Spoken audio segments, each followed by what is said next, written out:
सद्गुरु, ग्रंथों में लिखा है कि इस दुनिया में जो कुछ भी हो रहा है, साथ ही हमारे जीवन में जो कुछ भी होता है, वो पहले से तय है। किस ग्रंथ में ऐसा लिखा है? कम से कम मैंने यही सोचा कि कुछ चीजें करना हमारे भाग्य में लिखा है, चाहे जो हो जाए।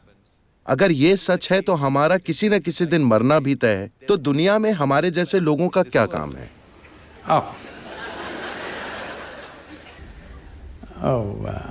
निश्चित रूप से मरना हमारी किस्मत में है। लोग आकर मुझसे कहते हैं, सद्गुरु ये आदमी मेरा दुश्मन है, मैं उसे सहन नहीं कर सकता। मैं कहता हूं बस इंतजार कीजिए, वो मर जाएगा। आपको कुछ नहीं करना है, बस इंतजार कीजिए, बस धीरज रखिए। तो मरना तय है। हाँ, मगर मुझे नहीं लगता कि किसी भी ग्रंथ ने इस बात का जिक्र किया है कि आपका जीवन पहले से तय है या पहले से निर्धारित है। यह विचार विदेश से आया है।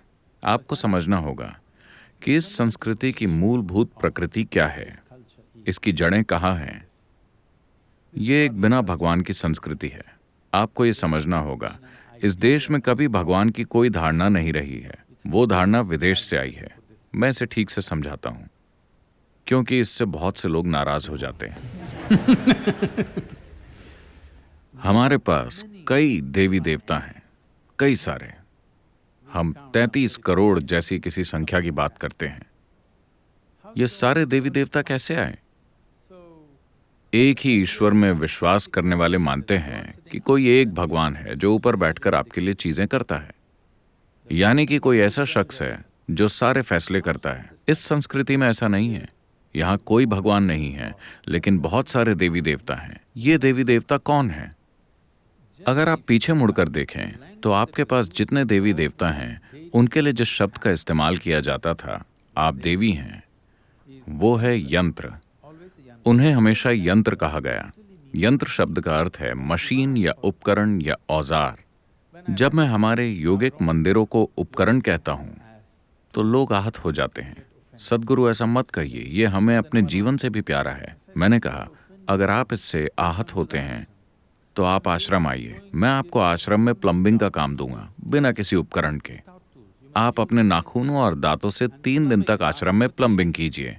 3 दिन के बाद मैं आपको एक चेन रेंच या स्पैनर दूंगा। आप उसकी पूजा करेंगे या नहीं? आप उस औजार की पूजा करेंगे या नहीं, अपने सारे दांत खोने के बाद? तो औजार की ताकत, हमने उपकरण या औजार की ताकत को हमेशा से जाना है।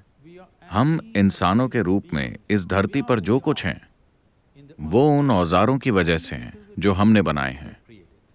अगर हमारे पास औजार नहीं होते तो एक कुत्ता भी हम पर हावी हो जाता है ना? हाँ या ना? It's only because of the tools human beings have become who they are. केवल औजारों के कारण ही इंसान वो बन पाया है जो आज वो है। स्क्रू ड्राइवर भी एक औजार है, मगर कुछ सूक्ष्म औजार भी होते हैं। ऊर्जा के औजार, व्यक्तिपरक औजार, जो जीवन के अलग अलग आयामों को खोल सकते हैं। इसीलिए हमने हर आयाम के लिए एक अलग यंत्र, एक अलग संभावना बनाई, क्योंकि हम साफ तौर पर जानते थे कि इस यंत्र के बिना हम कभी इस संभावना को नहीं छू सकते। हम उसके आगे झुकते हैं और उसी की पूजा करते हैं, क्योंकि प्रार्थनाशील बने बिना ये आपके काम नहीं आएंगे। हम साफ तौर पर जानते हैं कि भगवान हमने ही बनाए हैं, बस बाकी लोग इसे भूल गए हैं। तो यहाँ हमने आपसे कहा कि आपका जीवन आपका कर्म है। इसका मतलब है कि आपका जीवन आपका ही बनाया हुआ है। तो पहले से तय होने का सवाल ही कहाँ है? ऐसी कोई चीज इस संस्कृति में नहीं है। धन्यवाद सद्गुरु। पर एक डॉक्टर के लिए सोचना खतरनाक है कि सब पहले से तय है।